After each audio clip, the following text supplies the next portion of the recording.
Hello and welcome to Non-Stop Wrestling Chat. My name is Barry and this is your AEW and Smackdown review combined together because they're both on a Friday.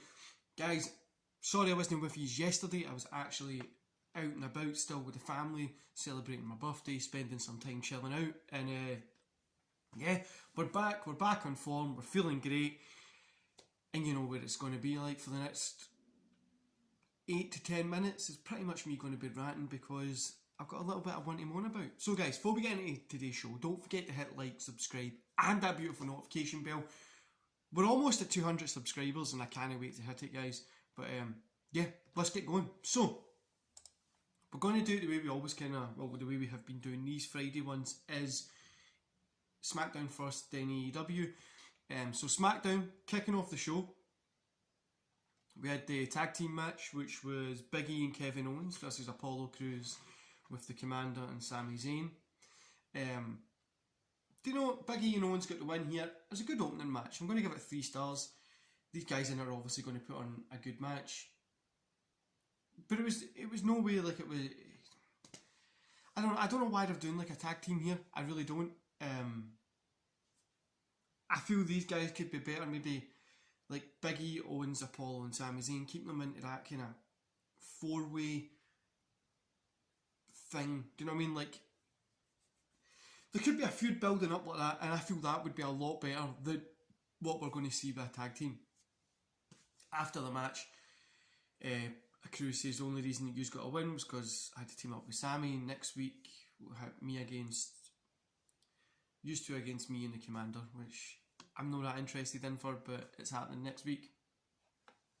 Camilla versus Liv Morgan. Liv Morgan got the win here. I'm giving this a 1.5 stars because I gave Camilla getting the win about the same. It happened, do you know what I mean? If there's going to start like a little mini feud or something, if it's going to mean something in the long run, this is going to work because it'll benefit both women.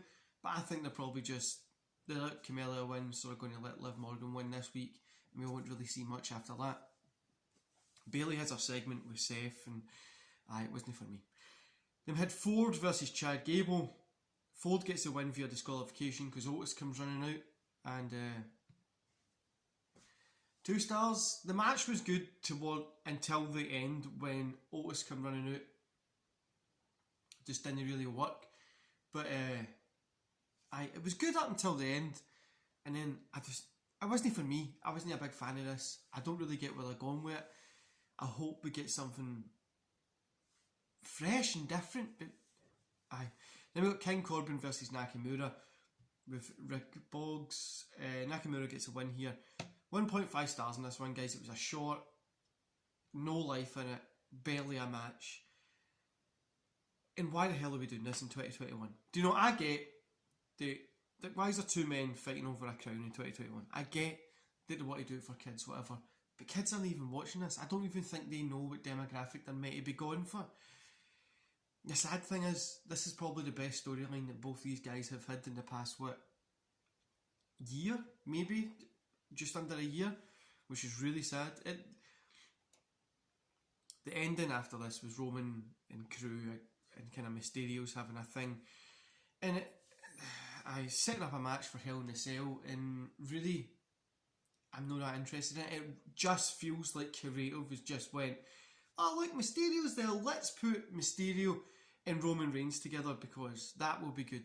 And I don't think it will. I'm being truthfully honest with you. I think Mysterio's time was 10 years ago. I don't think he should be in that position at the minute. Overall, 2 stars for Smackdown, guys. You know, it wasn't the best week, and it dragged in for me. Most of the time, it really, really dragged in for me. I felt quite hard trying to watch it, but we got through it. Another thing I want to say is, why is there so many pay-per-views? I really feel like, obviously we've got the In Your House this weekend, and we've got Hell in a Cell next weekend. I feel like there's far too many pay-per-views going on, and it's like, what are we trying to prove here? Like, that you can... Back in the day, pay-per-views used to mean something. I hate this Hell in a Cell gimmick, and it's just fucking... I don't know, I only feel part for the big 4, Royal Rumble, WrestleMania, Survivor Series, and SummerSlam. Nothing else means anything. And I really felt like Judgment Day and Backlash used to mean something after Mania back in the day, because you had your Raw, Backlash and Judgment Day, Smackdown. I don't know. This wasn't for me tonight. So AEW, guys, we'll move on to that one. Christian Cage versus Angelico to kind of start with. 2.5 stars, decent match to kick off the show. Angelico stuff didn't look very good here. It looked a little bit... It looked like it was lacking something, but a decent match. Then we got Jack Evans coming out to attack Christian. Hardy tries to get a twist of fate. One thing leads to another. Jungle Boy comes for the save. I really hope before Jungle Boy gets his shot at Kenny Omega that we get him having a little singles run and a little singles few matches to build up to it, because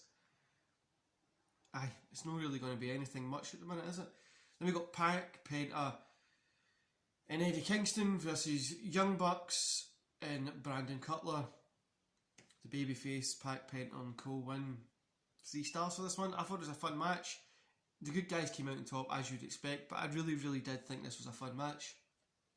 The Bucks attack Penta and Kingston after. Kazarian, the Elite Hunter, ends up coming out after it. And yeah, we'll move on. Inner Circle and Pinnacle had a little thing that I just hope that it doesn't continue, because I cannot be asked with Inner Circle or Pinnacle anywhere.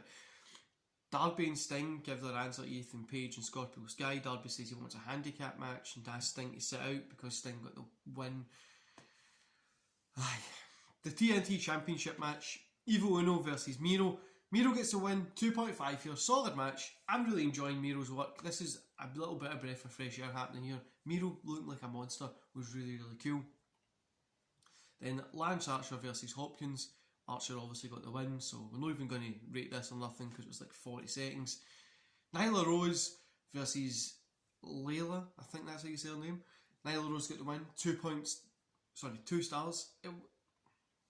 This one bugged me because I feel Nyla Rose might have reached her peak, but maybe, do you know, I think just keep her doing what she's doing, having matches and keep progressing.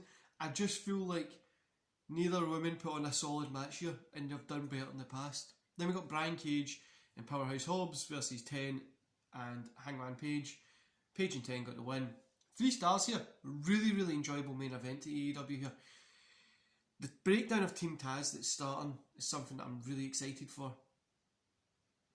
But overall I'm going to give the whole show 2.5. I felt that there was something missing again. Last week and this week just have felt like a little bit of a chore to watch. And that's not just AEW, that's Smackdown as well. But AEW for me was a little bit more enjoyable. I wish it wasn't always just like no, everything has to be a long-term story. We can break stories down. Do you know what I mean? I don't even know how to explain it. I'm trying to think how to explain it. Guys, I don't know. I think like AEW would work better with smaller stories. Not all the time, but a couple of small stories running along with their big long-term stories. And WWE needs to put something long-term on. And do you know what the minute is really bugging me is Roman Reigns is so good, it does feel like creative are just picking out of a hat. Oh, this person could wrestle him. For me, I'd probably put him against Nakamura and let them have a little bit of a run. But I mean, a run. Put him with Cesaro again and let him have a 2-3 month run.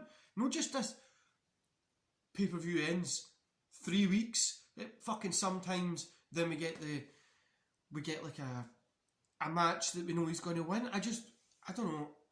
Reigns is so good at the minute that it is a little bit hard to book a show for him. But I really feel that we should get something, especially coming up to that SummerSlam. I mean, we're all talking about SummerSlam coming up. It's still a couple of months away. Like, what the fuck? We're all looking forward to SummerSlam. We've still got, 2 pay-per-views in between now and SummerSlam? Yeah. Anyway, guys. I hope you enjoyed today's show. I had a little bit of a rant. I'm getting a little bit pissed with a Friday.